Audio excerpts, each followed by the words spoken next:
நபி ஸல்லல்லாஹு அலைஹி வஸல்லம் அவர்கள் சொல்கின்றார்கள், துன்கஹுல் மர்அத்து லி அர்பஇன், ஒரு பெண் 4 விஷயங்களுக்காக திருமணம் முடிக்கப்படுகின்றாள். லிமாலிஹா, அவளுடைய செல்வத்திற்காக, ஒலி ஹஸபிஹா, அவளுடைய குலம் கோத்திரத்திற்காக, வ ஜமாலிஹா, அவளுடைய அழகிற்காக, ஒலி தீனிஹா, அவளுடைய மார்க்க பற்றிற்காக, ஃபலுஃபர் பிதாத்தி தீன் தரிபத் யதாக, மார்க்கப்பற்றுடைய அந்த பெண்ணை தேர்வு செய்து வெற்றி அடைந்து கொள் என்று நபி ஸல்லல்லாஹு அலைஹி வஸல்லம் அவர்கள் சொல்கின்றார்கள். பெண்கள் அழகிற்காக திருமணம் முடிக்கப்படுகிறார்கள். முடிக்கலாமா, முடிக்க கூடாதா? இனிமே நீங்க முடிச்சிருவீங்களா? முடிக்கப்படுகிறார்கள். அழகிற்காக திருமணம் முடிக்கப்படுகிறார்கள். குலம் கோத்திரத்திற்காக முடிக்கப்படுகிறார்கள் இல்லையா? அதுபோன்று அப்புறம்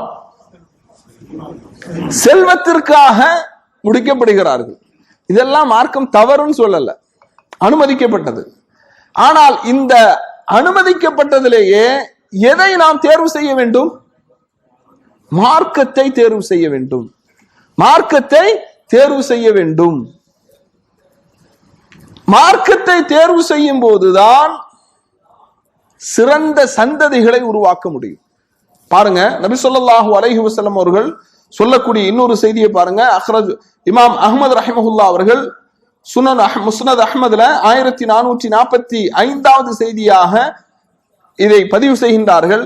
மன் ரஸகஹுல்லாஹு இம்ரஅத்தன் ஸாலிஹா, எந்த ஒரு மனிதனுக்கு அல்லாஹ் தஆலா சாலிஹான பெண்ணை வழங்கினானோ, ஃபக்கத் அஆனஹு அலா ஷத்ரி தீனிஹி, அவனுடைய மார்க்கத்தின் பாதியை அவன் நிறைவு செய்வதற்கு அல்லாஹ் அவனுக்கு உதவி செய்கின்றான். ஒரு மனிதனுக்கு சாலிஹான ஒரு மனைவி அமைந்து விட்டால், சாலிஹான மனைவி அமைந்து விட்டால் மார்க்கத்தின் பாதி அவனுக்கு கிடைச்சிட்டுன்னு அர்த்தம்.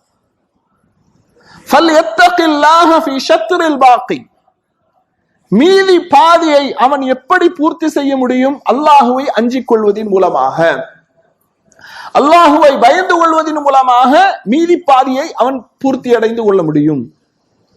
அப்ப ஒரு மனிதனுக்கு அல்லாஹு தஆலா சாலிஹான மனைவியை கொடுத்து விட்டால் மார்க்கத்தின் பாதி அவனுக்கு கிடைத்து விட்டது.